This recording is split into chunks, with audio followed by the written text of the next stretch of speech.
Cam Watanabe from Ninja Storm. Who else am I? Like Cam, Ninja Storm, Dino Thunder. Ethan James. Ethan, SPD. Even Rose from Operation Overdrive. I'm going in my head about each season. Operation Overdrive, Jungle Fury. RJ for one. I would have never expected RJ to be a Power Ranger. Theo was a little short guy. Like you wouldn't expect Theo to be a Power Ranger. Ziggy. Oh my God, Ziggy from RPM. You would have never guessed. Even Dr. K didn't really want Ziggy to be a Power Ranger, but Ziggy bonded with the Series Green Morpher because Tenaya 7 was trying to take them the Morpher so that Vengeance could use the power to destroy the Rangers. So yeah, there are a lot of them in Ranger history that necessarily didn't look like quote unquote superheroes, but they did their job, and we love them for that, with the exception of Justin. I never really understood Justin, and I still to this day don't understand Justin. But maybe there are people out there who like Justin. I'm not one of those people, however, but just putting that out there. But we are done with that for now, and we're just gonna move right into the episode. All right, so let's start with the episode. So it opened up. We see Nate. He's by a ice cream machine, which actually looked like a vending machine, and we see Ben. He's trying to find Betty, because he has this tracker thing that Betty has on her, but he can't find her, and it's saying that she's in that area. And then we see Betty, she's in the machine, and the ice cream just falls on her head. So then we see Nate, he is in his lab, and he is making his, he looks like he's making the gold morpher and the silver morpher. So then we see him, he's talking about how he's about to head out to go get some animal DNA. And I saw a lot of people talk about this, that,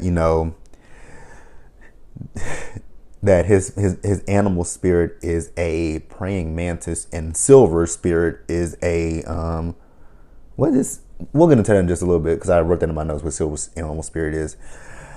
You guys, it's a kid's show. We just gotta roll with the punches. I know that in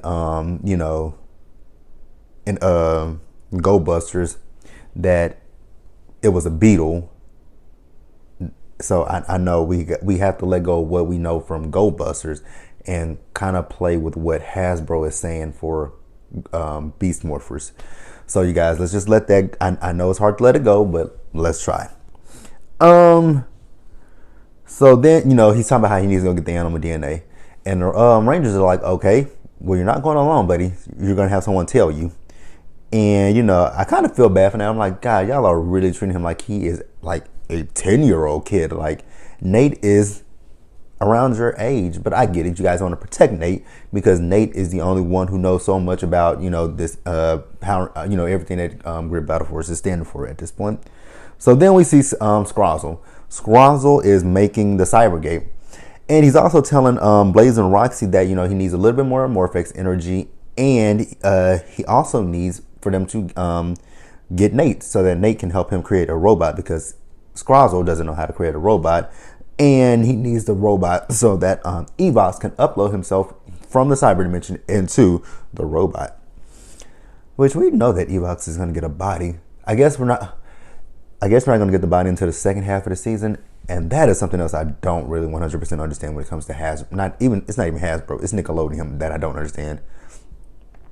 All of season 1 has been filmed, and it was filmed over a year ago. It was filmed last year. So why do they split it up into two?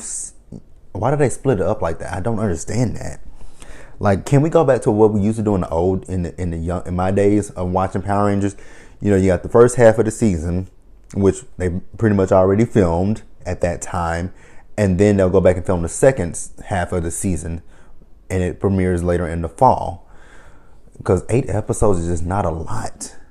It's really not. Like, I'm used to having, maybe 10, 13 episodes in the first half of the season, and then you get the other in the later half of the season. But, we only got 3 years of this contract with Nickelodeon, and I hope if they extend the contract with Nickelodeon that Hasbro negotiates something better, like more than 22 episodes, or make the season a little bit longer. Like, because you get us sucked in, and then at 8 episodes in, we're at a hiatus. Like, that's nothing. But I am going to go ahead and move on. All right, so then we have Nate out in the forest. He's getting the animal den. That's really not an animal. That's an insect.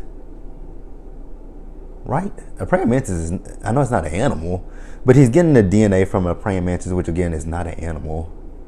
But we are not gonna sit on that. And then he gets the DNA from a scarab beetle, which again, that is not an animal. Okay, I'm just gonna let go of it. So then the Rangers get a call on their their communicators from Commander Shaw. Commander Shaw is letting them know that there is a Robotron that is in the city, and it is stealing some Morphex energy. So the Rangers are getting ready to leave, and they're telling Nate, "Hey Nate, you need to go back to the base." And he's like, "Okay, I'll go." But Nate stays behind, and that's when he gets the DNA from the scarab beetle. And then also he gets kidnapped by Blaze and Roxy. I'm like, oh God, no. He gets kidnapped. All right, so then we see the Rangers. They morph in, they battle with the Tronics and the Robotron. So we see Blaze and Roxy. They take Nate to Scrozzle so that he can build them the robot, so that Evox can, upload himself into the robot. And, Nate starts looking around. He's like, wait a minute, this is stuff from Greer Battle Force. And they were like, yep, stole it. It's ours. And, he tells them basically that he will not help them, bring Evox back to the human dimension. But then he looks at his communicator, which is cracked. And this is kind of great homage to Mighty Morphin Power Rangers when, when they would ever break their communicators, they could never make contact with Zordon. So it would take them offline, and Nate is offline. But Nate has an idea in his head, and I don't know what that idea is, but Nate has an idea. And he tells him, you know what? I'll do it. I'll help you. And I'm like, Nate has something up his sleeve. Like, I wonder what Nate has planned.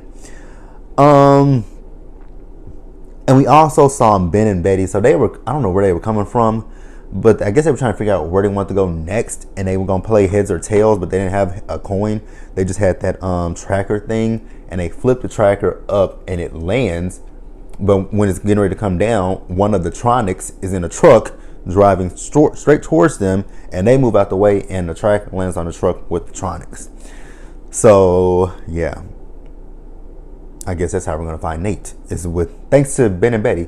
When the first season first opened up, I wasn't sure how I felt about Ben and Betty, but going forward, I actually like Ben and Betty. I didn't think I would say that, but I really do like those two. They do have some humor that is hit or miss for me some weeks, but overall they are really, really good. I do enjoy them. Like, they do serve a purpose, and that's what it is for me. I think that's what makes Ben and Betty 10 times better than what, Spike and Bulk were. God, I don't want to mention their names, but Victor and Monty. I think that's what makes Ben and Betty much better, especially better than Victor and Monty, because they serve a purpose. Yes, they're comedic relief. Yes, they do stupid things sometimes, but at the end of the day, they are there, and they do still end up helping the Rangers in the long run in most episodes. So that is the one thing that I do 100% love about Ben and Betty, and I do say it. I love Ben and Betty. The only thing that I wish that they would stop doing is this remix theme song of Bulk and Skull. I'm kind of over that at this point. Like, come up with something original for Ben and Betty instead of this, like I said, remix theme song of Bulk and Skull. But that's it for me on Ben and Betty. That's, like I said, I like them and I enjoy them. All right, guys. So, looking at this episode, it gives me like a Lightspeed Rescue vibe. It gives me a SPD vibe. I'm really enjoying this season. So we see back at Greer Battle Force, Commander Shaw is telling the Rangers that Nate has not returned. And the Rangers are like, well, we kind of did leave him. And, Commander Shaw was like, Nate is, a little bit stronger than what you think he is. So he's not weak. He's not feeble, but they do need to find Nate. So then Ben and Betty shows up and they're telling the commander about their tracker tag being on the truck. And then the Ranger's like, well, you know what? We can use that to track down where Nate is. So then we see Nate with Scrozzle and Blaze and Roxy, and he's completed the robot. And then we see the Rangers. They have found where they are, but they are trying to. They get ready to go in there, but they're intercepted by the Robotron. So then they morph and they start fighting with the Robotron. So then we see back in inside where the Cybergate is, we see Evox. He's coming from out of the cyber dimension to try to download himself into the robot. Begin the download. Shout out to Vince for that one. But Nate, he has his wrist communicator. He touches it, and he materializes his morpher. I'm like, oh yeah. So he takes his morpher, and like he did in episode 1, he blasts and stops Evox from coming to the human dimension. I'm like, this is all you know what? I just literally caught that as I said this, that this is reminiscent of episode 1 when Evox was trying to come out of the cyber dimension in episode 1, and now here we are at episode 8. Evox once again is trying to come out of the cyber dimension, and Nate once again blasts and stops him. So then we see Nate. This is where he becomes the Gold Ranger. So then Blaze and Roxy they morph, and Scrazzle says, "You know what? I'm out. See you later." So then we see Silk, the robot. He rises up and he morphs into the Silver Ranger. Now that completely caught me off guard. I was not expecting the Silver Ranger in this episode. I really wasn't.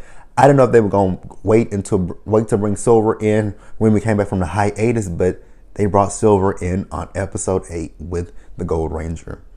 Like, wow. So then Nate and Silver Ranger, which we're going to call him that for right now, because we did find out his name, and I'm going to reveal it at the end. But Nate and Silver fight Blaze and Roxy, and Blaze and Roxy are like, you know what? We got our butts kicked. We out. Peace out. So then we see the other Rangers. They are having a hard time with the Robotron. So then we have Nate and Silver. They go and join in battle. So then we see Scrazzle, because Blaze and Roxy go back and they like, can you send down a Robotron to, help? Well, a Gigadrone. So we see the Gigadrone, and Commander Shaw lets him know that the Gigadrone is in the city. So we see Ravi, Zoe, and Devin. They leave to go take care of the Gigadrone, whereas Silver and Nate are still fighting the Robotron. So we see that the Gigadrone, he's stealing some, he has a vacuum attached to him like the Robotron does, and he's stealing some Morphex energy. He also, manages to siphon off a little bit of Devin's Morphex energy, but Zoe blasts him, and that stops him from taking the energy. And they combine the Megazord, and they defeat that Gigadrone. And then on the ground, we have Nate and Silver, who defeat the Robotron, and that is it for the Robotron and the Gigadrone. So then, back at Gear Battle Force, we are finally introduced to Silver. His name is, wait for it, Steel. Oh, Steel, like Ryan Steele. I wonder if it's spelled S-T, never mind. I'm not even gonna go there. I wonder, like, oh God, that is so cool. Ryan Steele, Ryan Steele. Love it. I've been watching VR Troopers lately. I've always watched VR Troopers, but I've been watching it a lot lately. I don't know why. When I get bored, I just go watch old stuff on which I need to buy those DVDs, because I'm pretty soon to be getting rid of my Netflix, because they just went up on that price, and I'm over that price because that is too much money. Like, I got all my Power Rangers DVDs right here in front of me. I got Beetleborgs Metallics. Season I got Beetleborgs Metallics, the two volumes. I just need the first season of Beetleborgs, and I need this first 2 seasons, and I need seasons 1 and 2 of VR Troopers, and my collection will be complete. Okay, but like I said, we were introduced to Steel. So we find out that Steel is actually half human, which I don't know how he's half human. I guess he's like a humanoid. And I said this in on an app that I'm a part of, that I'm on every week. When it comes down to Steel has more personality than Robo Knight did, which also Robo Knight had more personality than Troy did. So, that is funny. Troy had 0 personality on Megaforce and Super Megaforce, and a robot named Robo Knight had more personality than a human.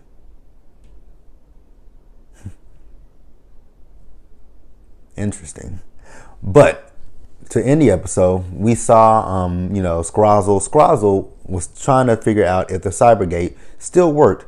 He was like, either it's going to blow up or it's going to work. Well, it kind of works. So he goes back to the cyber dimension and he's talking to Evox. He's telling the Evox, I think that it's going to work. And Evox is like, okay. But he was like, Scrozzle's like, but we need a body for you. And, Blazing Right's like, you want a body? We got your body. We're going to get the Silver Ranger for you. I'm like, oh, okay. So it kind of leaves it on a bit of a cliffhanger, but not a cliffhanger. But you guys, that was the mid-season finale of Power Rangers Beast Morphers. We will probably be back in some time. Oh, God. Since we started later, I wonder if we're going to have a later hiatus. Because, Power Rangers typically starts, the second half typically starts back up in August or August. Early August, late August, pretty close to September. So I don't know when we're going to be back this time. But, again, that was it. So we won't have an episode for quite a few months. So I got to figure out what I'm going to do on Saturdays. I'm probably going to start back. I'm going to start back doing Ranger Talk for sure. I hope it gets if it don't get as many views, that's fine, man. I just do this because I love Power Rangers. But until then, you guys, I will see you guys later. And I still will be doing Ryusoulger reviews. I know I don't get a lot of reviews on those, but I'm still going to keep doing Ryusoulger. I really like Ryusoulger. I enjoy Ryusoulger. So until then, Ranger Nation, see ya.